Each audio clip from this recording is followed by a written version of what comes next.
Welcome to Too Many Podcasts, the podcast about podcasts. Now, podcasting from the Sherpa Chalet on Mount Podcastia, here's your host, Jim, the podcast Sherpa. Hello there, my rebels of the Sherpalution. How you doing? It's another week of Too Many Podcasts. And it's me, of course, Jim, the podcast Sherpa. Thank you so much for joining me this week. We had a couple of heavy topics these past few weeks, so I wanted to get into something a little bit more serious. Some of you wanted to hear something a little bit lighter, but this is very serious. Why don't we play the theme week song and we'll discuss it. It's theme week, it's theme week, it's theme week. I know, hold on to your chairs. It's junk food. That's right. That's what our theme is this week. And I really enjoyed our chat with our guest this week, and I think you will enjoy listening to it too when he came down to the Sherpa Chalet and we did a little recording. So I hope you are all doing well. And I know we're just a few weeks away from the holidays. So, and speaking of the holidays, I am working on a Spotify playlist. What does that mean? That means if you have the Spotify app on your tablet or your phone or your computer and you open it up and you look for playlists, and there are public playlists, look for one that says Happy Sherpa Holidays. And I'm just loading a whole bunch of Christmas and Hanukkah songs on there. So if you're having a little holiday get-together, I know it's a little early, but just in case, if you want to have the music ready, you can just play my playlist and it'll have a whole bunch of songs. Right now, I think I have about 70 songs on the playlist, but I want to make it a little bit bigger.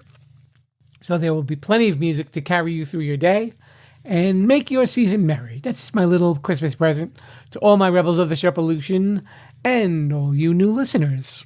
Today's podcast is brought to you by Audible. You can get a free audiobook download and a 30-day free trial at www.audibletrial.com/Sherpa. And there are over 180,000 titles to choose from for your iPhone, Android, Kindle, or MP3 player. Lots of books to read, and that's probably going to make a nice Christmas present for somebody. I know. We won't talk about the holidays. I know you don't want to hear about it. I have not even started Christmas shopping yet, so I empathize with you, my friends. Who's our guest today, Sherpa? Who's our guest today? I'll tell you who our guest today is. His name is JP, and he hosts a pretty new podcast, and it's called Junk Foodies, and it's about junk food, of course. You know, and we all love our junk food. Everyone has their selections, and he's got a really interesting podcast, the way that he handles it, and you get a little bit of a lesson about some of the foods that have become so popular in the junk food world.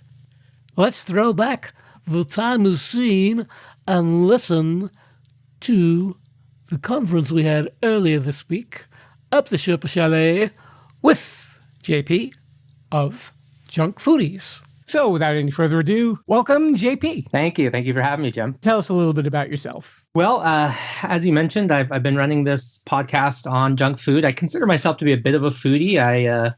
I enjoy trying all kinds of different things and enjoying, finer meals. But then I also, don't mind eating a good bag of chips or a candy bar or something like that. So I'm kind of an equal opportunity eater of foodstuffs. I'm certainly not snobby when it comes to food. A fancy meal is great, but sometimes just a grilled cheese sandwich and a bowl of tomato soup or something like that can be great too. So I am a big enjoyer of podcasts, and I work my day job when I'm not recording has me on the road a lot. I do a lot of driving, and so I get a lot of podcast time. And I was just bouncing around ideas for stuff that would be fun to do. And a couple of things I really like is learning about other people, and I like talking about food. And I put the two together, and that's how I ended up coming up with the idea. That's so funny because you just mentioned what my wife had for dinner the other day. She had a grilled cheese sandwich and tomato soup. It's a classic combo, isn't it? There you go. You can't go wrong with it, right? Yeah, exactly. You got the crunchy and the hot. Yes, and the creamy and the buttery. You're coming from Calgary, Alberta.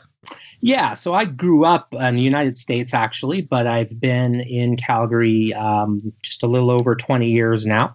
And I'm a dual citizen. So, I do I've been in Canada now longer than I was in the US when I left. I'm wondering, are you ever going to do any episodes about the praises of poutine? That's a very good idea, and we probably should do that because it's a very hot topic on both sides of the border.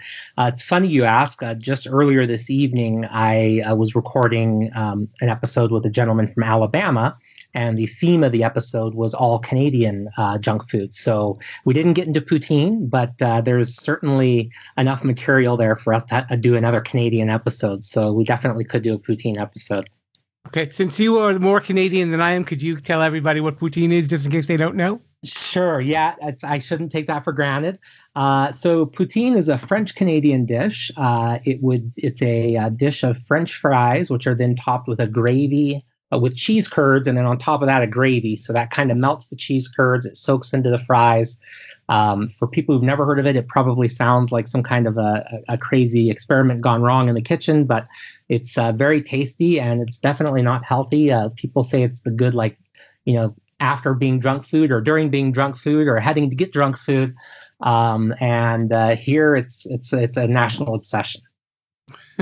And I have tried it. I liked it. It was actually pretty good.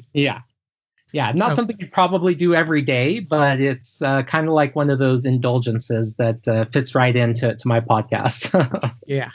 The way that I was raised, I'm more spoiled by ketchup on French fries, but I'm not a snob either, so hey, you gotta be open to the new experiences. I'm a big fan of ketchup as well, and I eat way more ketchup on fries than I do poutine. Poutine I do a couple of times a year. So. And I guess with the dual citizenship, you get to appreciate the balance probably more than more people. Exactly, I get to do both and not have to give up my street cred in terms of American or Canadianism. Yeah, I know you've only so many shows into your first season, right? But you had a lot of different themes on your show. Yeah, so it's interesting how it's kind of evolved. Initially, when I came up with the idea, just to explain to your listeners, each episode we review a beverage, a savory snack, and a sweet snack. And that's kind of our junk food meal, so to speak. And my initial thought was, well, maybe I'll try to pair things. And so, maybe I would have like a grape beverage with a cheesy snack, kind of like a wine and cheese kind of thing. And then maybe a chocolatey dessert because wine and chocolate go together. And so I was thinking of ideas like that, like how to tie it in all together. And then almost by accident, the first episode I recorded was with my brother, who's in the United States. And we were, at the grocery store. And I said, okay, do you have this product? And he was like, no. Do you have this one? No. And so the initial thing I planned on doing completely went out the window. We ended up with 3 products that we had on both sides of the border. And as we were having this discussion, the 3 products were Cool Ranch Doritos, a Mexican soda called Jarritos, and a Hershey's bar. And as we were talking about the fun facts about the food and everything, I realized that Hershey's is now primarily manufactured in Mexico. Jarritos is a Mexican soda, and Cool Ranch Doritos, while not made in Mexico, are certainly trying to be Mexican-like. And so I made a joke during the episode that, with Hershey's, we've got an American or Mexican product pretending to be American, and with Cool Ranch Doritos, we've got an American product pretending to be Mexican, and then with Jarritos, it's truly Mexican. So when I came up with the idea of what to call that episode, I called it Mexi-ish. So it's not really Mexican. It's kind of sort of Mexican, sort of there. And then I thought, oh, wouldn't it be fun if every episode I had some kind of theme? And that's what I did. So I did an all pumpkin spice episode. I did an all hot spicy food episode. Most recently, I mentioned I did the Canadian episode we recorded today. I did another episode with all green foods that I called Green Party. So the beverage was green, the savory snack was green, and the treat was green. And so from there, I've just kind of been spitballing ideas of different things I can tie these completely different food groups together in a kind of a common thread, tying them all together. So since your show is about food, what types of food do you enjoy particularly? Oh, boy. If we're just talking not necessarily packaged foods, which is a lot of what my podcast covers, but we're talking just types or styles of food. I'm a big fan of Asian flavors, like Thai food is one of my favorite. I really like the clean and fresh flavors there and the spice, the levels of spice and complexity they have. I love sushi and Japanese food. But then again, setting that aside, I also love, a really good burger or a good barbecue joint or seafood. I mean, I'm all over the place. So as I said earlier, I don't discriminate. I'm kind of an equal opportunity hedonist when it comes to eating. But those are some of my favorites. And what kind of foods would you avoid? Is there anything that you just like, nope, not touching my lips? Good question. There's not much I'm picky about. I know some people won't eat certain things. I do have bad memories as a child associated with eating liver. So liver is one thing that, try as I might, I just can't. I can't get over my mental hurdle with eating fried liver. I try to avoid, and it's funny considering the topic of my podcast, I try to avoid really unhealthy or like deep fried foods.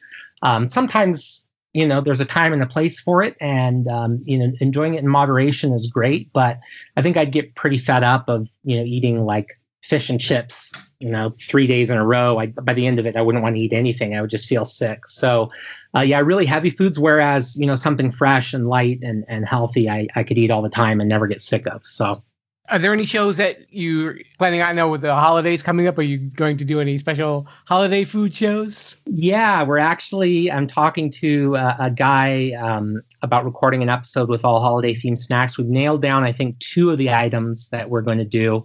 The place we're running into difficulty is coming up with something that's specifically associated with Christmas that's savory, because Christmas is such a sweet holiday. You have eggnog, and you have stuff with cranberry in it, and all kinds of different chocolates and things like that. But it's not, unless you're talking Christmas dinner and a ham or a turkey or something like that, it's not something that typically you associate with packaged foods that are savory. There's not like a Christmas potato chip or something like that. So trying to figure that out and trying to be creative in finding a savory food associated with Christmas. That's something we are working on. But yeah, I definitely I'm going to try to do more shows around those types of themes. I dropped the ball a little bit on doing a Halloween themed episode this year, so better luck next year, I guess. And then I'm also, I noticed on Twitter earlier today, someone was saying, Happy National Sandwich Day. And I thought, if I was a little bit more on the ball, I could have done like a sandwich episode, a sweet sandwich and a savory sandwich and that kind of thing. But I'm going to have to load those types of national holiday, or not holidays, but those national food days into my calendar. So I have plenty of time to prepare for them in advance.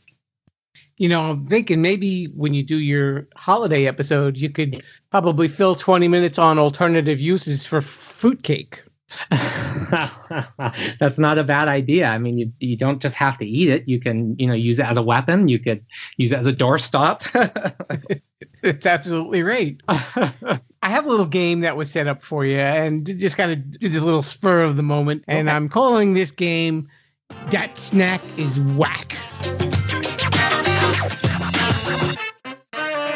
So, and of course, I'm as hip hop as they come. So that's why that title sounds so wonderful. By the way, certainly. You can tell, right? Way hipper than I am. Were my gold chains giving me away? Yeah, it has the gold chains and the sideways hat. I just can't pull it off myself. I'm going to list 4 types of foods. I'm not going to give their proper names because maybe you might know about them, but one of them you cannot eat. Okay. I'll give you the list, and I want to see if you can pick the one that you cannot eat. Okay. Okay? All right. All right. Round 1. We have candied crabs. Okay. Fried fish bones. Okay. Baked castor beans. Okay. And moth larvae. Huh. Now, am I allowed to phone a friend on this, or I just... So moth larva is, that one strikes me as, well, you know what? I guess if you had to eat an insect, it's just protein and fiber and stuff and fat. So you might not want to eat it, but can't. I won't say moth larva. There's nothing poisonous about moths. Candied crabs, baked castor beans, and what was the second item? Fried fish bones. Fried fish bones. Well, I know when I was a kid, I come from a Portuguese background. We eat a lot of fish. And I know I got the occasional fried fish bone. And again, it was just extra calcium. So I don't think it's that. So it's down to the castor bean. That sounds familiar. Or a candied crab. Now, I've never heard of anyone eating a crab shell, so that makes me kind of suspicious. Although something about the castor bean, it's triggering something in my mind involved with a poison or a toxin or something like that. So I think I'm going to go with the castor bean. You, sir, are absolutely right. Am I? Okay. There really is no such thing as baked castor beans. Castor beans are actually a poisonous plant. Okay. And all of the other ones are legitimate foods. The moth larvae, they're eaten in Australia, and they're called witchetti grub. That's the name that they're known by. Yeah. The fish bones are known in Japan, I believe, as iwashi siabi. Wow. Okay. The candied crabs, it does include the shell, believe it or not. And it's called kaniko. Okay. Sounds So there you go. Oh, he scores one for the round one. Okay, and for round two. All right. Here we go. We have fried tarantulas. Okay. Chocolate brown tail moth. Okay. Roasted ants. Uh-huh. And sea turtle eggs. Oh, now this is, I guess this game's going to get harder as we go along because all of those sound edible. I can't see why you couldn't eat any of them. Well,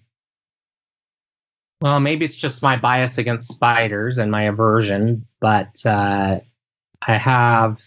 tarantulas poisonous even? I don't know. I'm going to say the fried tarantulas. Okay, actually, they are an actual food. Are they really? Yes. Wow. Yes, they are. And the roasted ants are queen ants, and it's called Hormigos colonius. And I believe they're big in Nicaragua. Interesting. And the sea turtle eggs are popular in Norway. Okay. I'm sorry. The sea turtle eggs are popular in Nicaragua and I believe also Israel. The one that you cannot eat are the chocolate brown tail moth because the brown tail moth is also poisonous. I did not know that. Okay, brown tail. There you go. All right. So 1 out of 2. That's not bad. All right. I'm tied right now. I'm not ahead. I'm not behind. Well, that was all that I had. So I just wanted to figure I'd throw a couple of tricky things your way and see how you did with it. And you did well, sir. Thank you. Well, I will stay away from castor beans and brown-tailed moths, especially if they're in the same dish. Yeah. Don't go in that restaurant. I will say that several years back, I visited Belize, and there was a day we had a guide take us to the jungle and show us all kinds of different flora and fauna. And we came upon a tree, and there was a certain termite there. And he said, these are edible termites. You can eat them if you were starving in the jungle. It's a good source of protein. And he said, these are really interesting because they have a very distinct flavor. And I was very hesitant. This is a live bug. I was very hesitant to put it in my mouth. But he said, no, give it a try. It's not bad. And so I popped termite in my mouth. I crunched down on it. And it tasted like mint, which was I did not expect it. It had a very fresh, almost spearminty type flavor. And he said, what do you think it tastes like? And I said, well, it tastes like mint. So he made a joke about not only would it keep you from starving to death, but it keeps your breath fresh too. So I know insects can be eaten. I don't make a regular habit of it, but I have done it. I know they've made a really big deal about crickets because they're saying that they're very high in protein. They are, yeah. And they're also very sustainable because you can, they don't take up a lot of room. They don't eat a lot as opposed to like beef protein or chicken protein where, there's environmental costs. Cricket protein, you could have tens of thousands of crickets in a very small space.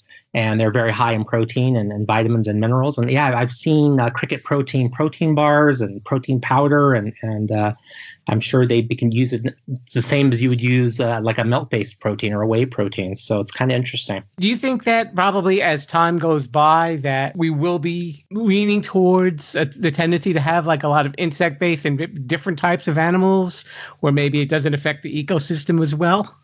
I think that's probably coming. I know for some people the mental hurdle is a lot to get over, but when I see cricket protein powder at my local grocery store, and this is not an exotic, store, it's just a national brand. I think we're already starting to turn the corner, and as long as it doesn't taste bad, which for all intents and purposes, it just sounds like it tastes like vanilla or chocolate or whatever they flavor it with. People have been eating bugs, as long as humanity has been alive, and if we can sustain ourselves and not have as many environmental damages, I think we probably are headed that way. as well as, you're hearing about things like lab grown meat and meat alternatives and that kind of thing. I think people are more and more increasingly concerned about what they put on their plate and the costs associated with it beyond just the sticker price. Have you ever tried any of the plant-based burgers? I have not. They just recently came up here to Canada. So who is it now? I think Carl's Jr. has a Beyond Meat burger, and A&W, I believe, has one as well. And I've not yet had the opportunity to actually taste it and do a comparison, but you're giving me new show ideas, so I better jot this down really fast. Okay. Well, you'll always have the recording, so you don't have to worry about running too fast, right? When you think of how we eat over here in this hemisphere versus how they eat in maybe Europe or Africa, and sometimes, or even in Asia, well, they'll have animals that we have as pets. Right. And we look at that with disdain, where to them it's just like, well, this is just another meal. We're eating horse, we're eating dogs, we're eating cats. That's just their way of life. So like you said, it's like once the acceptance probably comes into vogue to eat certain things that you wouldn't even think about eating, it's probably just going to become like very commonplace meals. Yeah. Well, and as world population grows, and as things like crop health and that kind of stuff, if we're feeding animals food that could go to humans, it might become harder and harder to justify a big industry that's feeding, tons and tons of animals. That's not going to change overnight, but I think people are aware of it and looking for ways to have less impact on their environment. So what would you think is like the best kind of junk food for people who are health conscious? I know it's kind of contradictory, but yeah, that's a really good question. There certainly are, I think, junk foods that market themselves as healthy that aren't necessarily healthy. So I think, buyer beware and know what you're getting into. Just because something says low fat, for example, doesn't mean that it's healthy, because it might be really high in sugar. Some of the things I think of in terms of like convenience type foods, there's these roasted seaweed snacks that to me, taste like you're eating something indulgent. It tastes, kind of like a chip, not quite like a chip, but it's full of vitamins and minerals, and you can get spicy flavors and that kind of thing. If you don't mind, the taste of roasted seaweed, that's something that comes immediately to mind. Nuts can be a convenience store item that can be healthy depending on the type of oil they're fried in. So definitely look for a dry roasted if you can, like a dry roasted pistachio or something like that. And that has, vitamins and minerals in it and healthy fats. So those are some of the ones that I think of. It's harder if you're looking for a sweet something that would be a sweet junk food. Although we did an episode recently with a young lady who started a company with things like gummy worms and gummy bears, and they're really high in fiber and really low in sugar.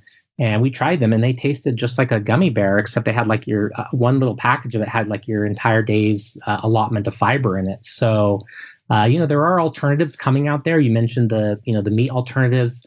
I think we're finding ways to eat healthier and still indulge and feel like we're having a good time, but not harming ourselves in the process, hopefully. And if you were to take a snack and redesign it, okay, what would your choice be to redesign a snack? Oh gosh. Either adding it flavor, adding flavors, or making something more healthy. Any kind of avenue that you'd like to go down. This time of year, candy corn is kind of a seasonal treat that we see this time of year, and people seem to either love it or hate it. I'm not crazy about it because it just doesn't do much for me. So if you could find a way to make candy corn more interesting, and I don't know how you would do that, but to me, I haven't had it in a long time, but I just remember it tasting just kind of like sweet wax. If you could make it a little more interesting, and I don't know how you would do that, maybe put a little bit of chocolate in there, or a salty component, or something so salty and sweet together, something like that. I feel like candy corn deserves a bit of a redesign. They weren't firing on all cylinders when they released that one. I don't think it was quite ready for market yet. That's just one man's opinion, though. Well, I mean, considering that they came out with a candy called Necco wafers, which basically tastes like you're eating a box. So styrofoam. That's right. I was listening to a podcast about snacks the other day, and I didn't really know this, but Kit Kats are hugely popular in Japan, and there are 120 different variations of flavors of Kit Kat. Yeah, we recently on my podcast did a green tea Kit Kat. And when I was doing research for the show, they have got some wild flavors of Kit Kat in Japan. Everything from banana, which I guess kind of makes sense, banana candy, but also stuff like wasabi and teriyaki and octopus. It's just hard to understand what that would even like. It's hard to conceive what that would be like, but I guess there's all kinds of different palettes there, and they've obviously got a different market, and apparently to keep people interested, they're always releasing new flavors, and so they can't just kind of rest on their laurels and just settle on chocolate. I guess people get bored there with chocolate pretty fast. I don't understand that myself. I could never get bored with chocolate, but yeah, you're right. There are a lot of different varieties of flavors there. And these are foods that, believe it or not, you can actually buy online too. These aren't just specifically limited to just available in Japan too. Oh yeah, I mean, with things like Amazon and stuff, if you're willing to pay for it, I'm sure it wouldn't be cheap, but it certainly is out there. It's available. Now, since we're talking about our podcasts, is there anything else that you want people to know about your podcast? No, I mean, it's still pretty new. So if you listen to an episode or two and the audio quality maybe isn't what you would come to expect from a more polished, experienced podcast, I hope you give me a bit of a chance because I'm learning as I go along. I'm certainly not using super professional equipment, but I think I am. It's getting better every time I do it. And I guess it's just fun and casual, and it's similar to you and I talking here. It's just two people talking. We talk about our memories about food. I have a series of questions. I play a little bit of a game similar to what you do, where I do blind taste tests and that kind of stuff. So I try to keep it interesting beyond just saying like, so, how many stars does a Snickers get? Like, to me, that's not really interesting. It's more about getting to know the person, and we all have to eat. That's the thing that ties us all together is, every culture has its own spin on food. And we all have memories associated with food, whether it was, Christmas dinner when we were kids or, what we ate for our birthday, that was the special cake that we got or what have you. And that's the kind of stuff I'm really interested in is getting to know the different expressions that people have towards food. And then also making it really democratic, small d democratic, and talking about maybe stuff that we're all familiar with. It's not super out of reach. We've all had a bag of chips or a candy bar or something from a vending machine. And so I feel like we can all relate. So it's just a way of, kind of bringing us together, if that doesn't sound too high-minded. No, I think I agree with you 100%. I think between food and music, those are the two things that tend to bring everybody together. Very universal, yeah. Yeah, regardless of whatever your taste is. Right. And speaking of what your taste is, what are some of the podcasts that you are checking out? Oh, well, I have kind of a diverse range of tastes. I like interview style podcasts like WTF is a good one.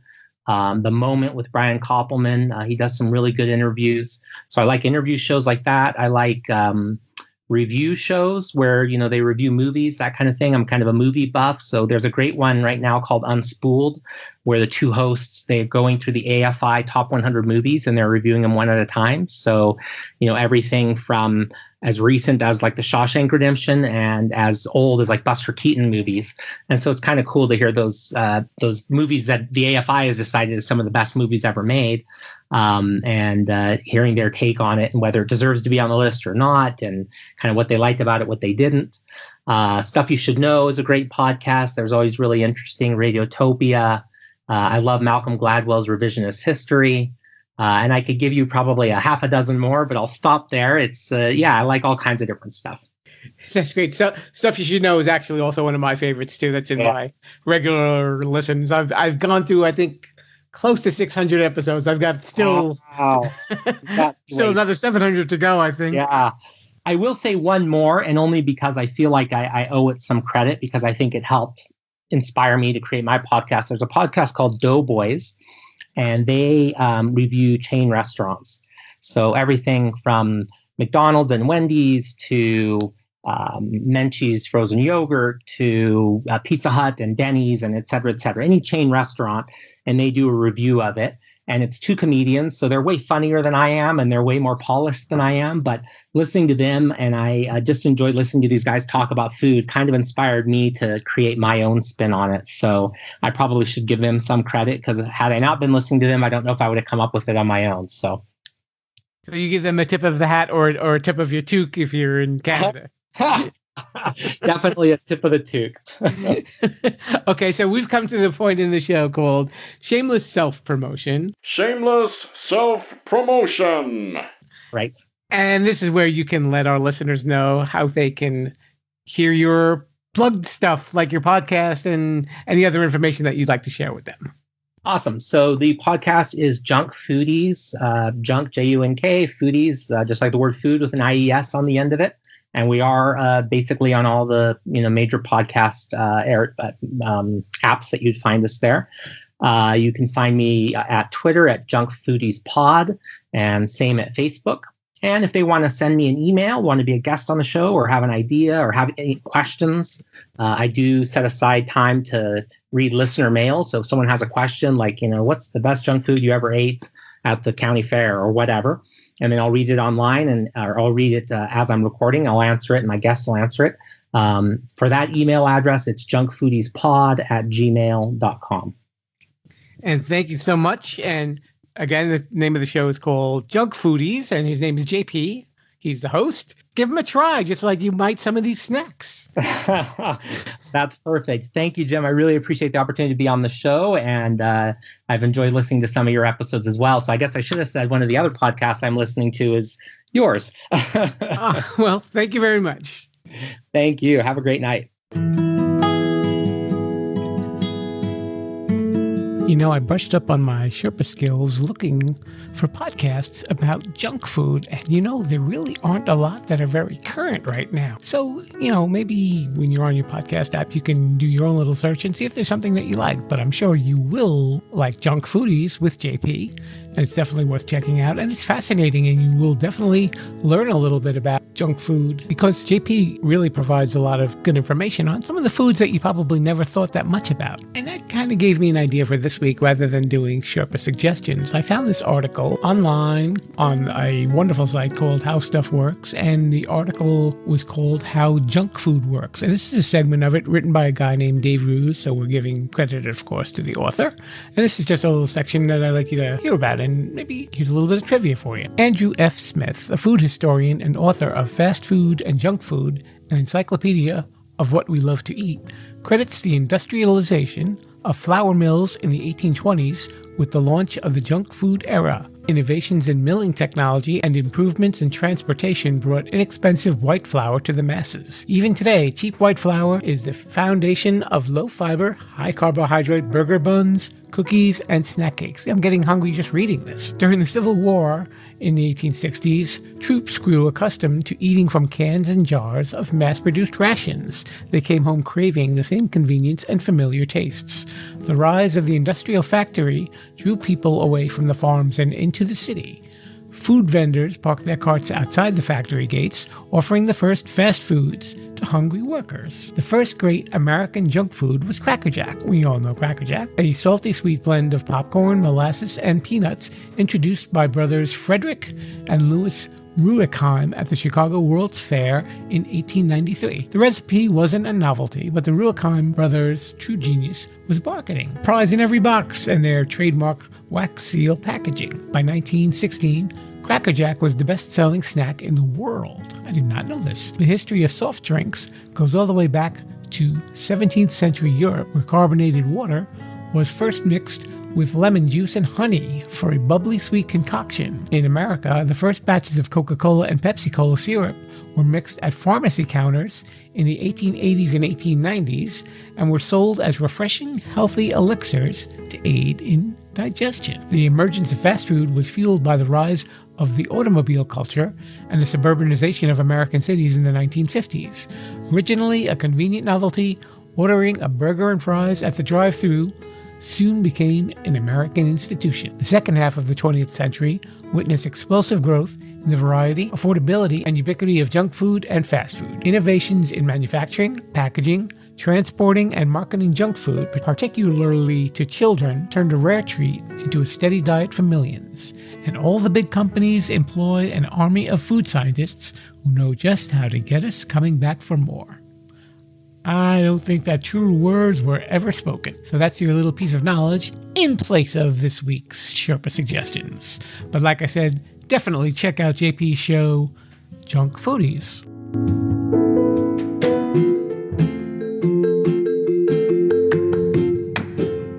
Hey, thanks so much for tuning in to Too Many Podcasts. I really appreciate you guys coming back every week and listening. And if you're a new listener, hey, thanks for stopping by. Hope you come by next week. We'll be doing shows through the end of the year, of course, and into 2020. And also in 2020, as I mentioned earlier, we will be launching a second podcast called The Expert Factory. And that's where we will have experts giving you expert advice on some of the things that you like to do in life. Just get to do things a little bit better. This is Jim the Podcast Sherpa, hoping that you had so much fun. And I'd like to thank JP once again for coming on the show. And like I said, check out his podcast, Junk Foodies. And it's on a lot of your favorite podcast apps, just like this one. Oh, the Sherpa's getting giggly again. And I don't know why. Oh, what else was I going to say? Yes, and again, if you have a Spotify account, if you have the app on your phone, take a look at the playlists and look for Happy Sherpa Holiday. You can get a whole bunch of Christmas music and a little bit of Hanukkah music mixed in with it as well. It's absolutely free to check out and to play. It's just a little gift from the Sherpa to his wonderful listeners. Again, I couldn't be doing this without you guys paying attention. And just recently I passed over 1,000 listens, and I know that doesn't sound like a lot considering that some of these other shows that you're listening to have hundreds of thousands and even millions. We're only about 6 months old, and these things take time, and I don't advertise much. But that's okay. We're building slowly, and as long as we get a lot of loyal fans and loyal listeners who want to keep coming back, like I said, all you need to do is just tell one person, say, hey, I'm listening to this podcast. Check it out. And it tells you about other podcasts that you can check out, and you can get to know the podcasters who appear on it. Nice, simple mission, right? I think so, too. Okay, I guess I can wrap it up for tonight and close up the recording studio in the Sherpa Chalet. Mr. Bruce, it's been a long day. Please show them the door. Bye, everybody, and viva la Sherpalution! See you next time! Thanks for listening to Too Many Podcasts. Please disperse. You can go home now. I said you can go home now. Viva la Sherpalution. Viva la Sherpalution. Oh. Yeah, I'll come back now, you hear?